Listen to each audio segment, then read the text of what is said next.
CMR jewellers సువర్ణ సంక్రాంతి సంబరాలు బంగారు ఆభరణాలపై 1050% తగ్గింపు. ఆంధ్రప్రదేశ్లో కూటమి ప్రభుత్వం ఏర్పడిన తర్వాత పెన్షన్ల పంపిణీని ఒక పండగ కార్యక్రమంలో నిర్వహిస్తూ వస్తుంది.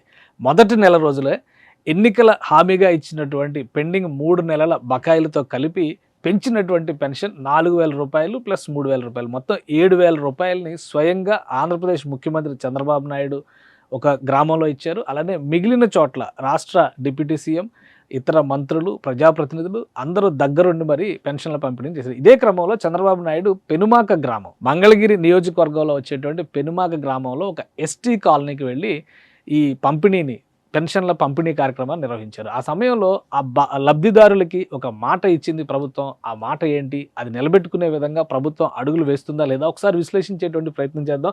చంద్రబాబు నాయుడు ప్రభుత్వం అప్పుడు ఇచ్చినటువంటి మాట ప్రకారం అప్పుడు వార్తా కథనాల్లో వచ్చినటువంటి అంశాన్ని చూస్తే కనుక పండగల పెన్షన్ల పంపిణీ ఇది ఆ కుటుంబం, లబ్ధి పొందినటువంటి కుటుంబం వాస్తవానికి ఒక పూరి గుడిసె అని కూడా చెప్పలేనటువంటి ఒక గుడారం లాంటి ఇంట్లో ఆ రోజు చంద్రబాబు నాయుడు వెళ్ళి చేశారు. చూస్తే తాటాకు ఇల్లు, పూర్తిగా ఒకే ఒక్క స్తంభం పైన నిలబడిన ఇల్లు.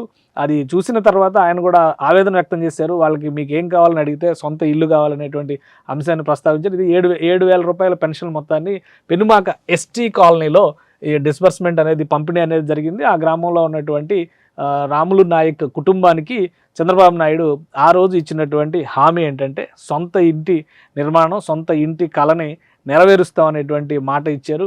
ఇది ఆ ఇంట్లో చంద్రబాబు నాయుడు ఎంటర్ అవుతున్న సీను, అలానే ఆయన టీ తాగుతున్నటువంటి. ఇప్పుడు ఆ ఇల్లు పరిస్థితి ఎలా ఉందో ఒకసారి చూసేద్దాం. ఎందుకంటే ఇక్కడ నిర్మాణ ప్రక్రియని ఆంధ్రప్రదేశ్ ప్రభుత్వం చేపట్టింది. ప్రస్తుతం తాజాగా ఆ ఇంటి ముఖ చిత్రం ఈ విధంగా కనిపిస్తుంది. ఈ నిర్మాణానికి అంటే ఒక డబుల్ బెడ్రూమ్ ఇల్లు తరహాలో దీన్ని నిర్మాణం చేశారు. ఉన్నటువంటి కొద్దిపాటి స్థలంలోనే, ఒక 60-70 గజాల స్థలంలోనే ఈ నిర్మాణం జరిగింది. తుది దశకు వచ్చింది. అతి త్వరలో వీలైతే సంక్రాంతి లోపలే ఈ ఇంటిని లబ్ధిదారులైనటువంటి రాములు నాయక్ కుటుంబానికి ఇవ్వబోతోంది రాష్ట్ర ప్రభుత్వం. ఒకసారి చూద్దాం ఇంట్లో ఎలాంటి నిర్మాణం జరిగింది. పూర్తిగా పక్కా ఇంటి నిర్మాణం చేశారు. ఒక మిద్దె తరహాలో కట్టినటువంటి నిర్మాణం. లోపలికి ఎంటర్ అయిన వెంటనే ఒక చిన్న హాలు, ఆ తర్వాత 2 బెడ్రూములతో ఉన్నటువంటి ఇది చూస్తే కనుక ఈ దృశ్యాలు చూస్తే క్లియర్గా అర్థమవుతుంది. ఒక చిన్న బెడ్రూమ్, అలానే మరొక బెడ్రూము, ఒక కిచెను. ఎంటర్ అయిన వెంటనే ఒక చిన్న హాల్ తరహాలో నిర్మాణం జరిగింది. పూర్తిగా ఈ నిర్మాణం కంప్లీట్ అయిపోయేటువంటి స్టేజ్లో ప్రస్తుతం ఉంది. కాబట్టి నిర్మాణం పూర్తయిన తర్వాత ప్రభుత్వం లాంఛనంగా లబ్ధిదారికి ఇవ్వబోతుంది. అలానే దీనికి ఇంటికి సంబంధించినటువంటి స్వచ్ఛ భారత్ కింద మరుగుదొడ్ల నిర్మాణం, మొత్తం ప్రక్రియ అంతా కూడా అధికారులు వివిధ కేంద్ర ప్రభుత్వ, రాష్ట్ర ప్రభుత్వ పథకాలను ఉపయోగించడం ద్వారా నిర్మాణం చేశారు. పక్కా ఇల్లు, ఒక అపార్ట్మెంట్లో ఉండేటువంటి ఇంటికి ఏమాత్రం తీసిపోని విధంగా దీన్ని నిర్మించారు. చిన్న పూరి గుడిసెలో ఉన్నటువంటి రాములు నాయక్ కుటుంబం ఇప్పుడు ఈ ఇంట్లోకి మారబోతుంది. ప్రభుత్వ పక్షాన ఇచ్చినటువంటి హామీ ఇదే తరహాలో ప్రతి నెల, ఎందుకంటే ఇది ప్రభుత్వం ఏర్పడిన తర్వాత మొదటి నెల జూన్ 4న రిజల్ట్స్ వచ్చినాయి. జూన్ 11న ప్రభుత్వం ఏర్పడింది. జూలై 1వ తేదీ మొదటి పెన్షన్స్ పంపిణీ చేసినటువంటి సందర్భంలో ఇచ్చినటువంటి మాట అంటే దాదాపు 6 నెలల సమయంలో ఈ సొంత ఇంటి కళని నెరవేర్చేటువంటి పనిని రాష్ట్ర ప్రభుత్వం ఆల్మోస్ట్ కంప్లీట్ చేస్తున్నటువంటి స్థితికి చేరింది. ఒక మిద్దె తరహాలో జరిగినటువంటి నిర్మాణం ఇది.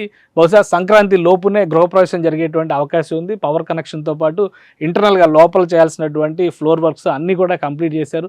పెయింట్ వర్క్స్ కూడా కంప్లీట్ అయినాయి. బయట ప్రహరీ గోడకు సంబంధించినటువంటి పనులు, మరుగుదొడ్ల నిర్మాణానికి సంబంధించిన పనులు మాత్రమే జరుగుతున్నాయి. అవి కూడా వారం రోజుల్లో కంప్లీట్ అవుతాయి అనేటువంటి మాటనే అధికారులు చెబుతున్నారు. సో అన్నీ కలిసి వస్తే సంక్రాంతికి రాములు నాయక్ కుటుంబం చేత రాష్ట్ర ప్రభుత్వమే లాంఛనంగా ఇక్కడ గృహప్రవేశం చేయించేటువంటి అవకాశం ఉంది. ఇది చంద్రబాబు నాయుడు ప్రభుత్వ పెద్దగా మొదటి రోజు ఇచ్చినటువంటి మొదటి హామీ ఇది.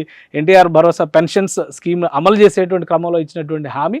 సో ఇది ఫుల్ఫిల్ కాబోతుంది. ఇదే తరహాలో ప్రతి నెల ఒక కాలనీకి వెళ్ళి ఒక పేద కుటుంబానికి ఆయన పంపిణీ చేశారు పెన్షన్స్. అదే తరహాలో వాళ్ళకు కూడా అనేక హామీలు ఇచ్చారు. అయితే ఇక్కడ సొంత ఇంటి కళ నెరవేర్చేటువంటి బాధ్యతని ప్రభుత్వం తీసుకుంది. దాన్ని అమలు చేసే దిశగా శరవేగంగా పనులు పూర్తి చేసి 6 నెలల్లోపే రాములు నాయక్ కుటుంబం సొంత ఇంటి కళని నెరవేర్చబోతోంది. సుమన్ టీవీలో మీ పర్సనల్ అండ్ బిజినెస్ ప్రమోషన్స్ కోసం కింది నెంబర్కి కాంటాక్ట్ చేయండి.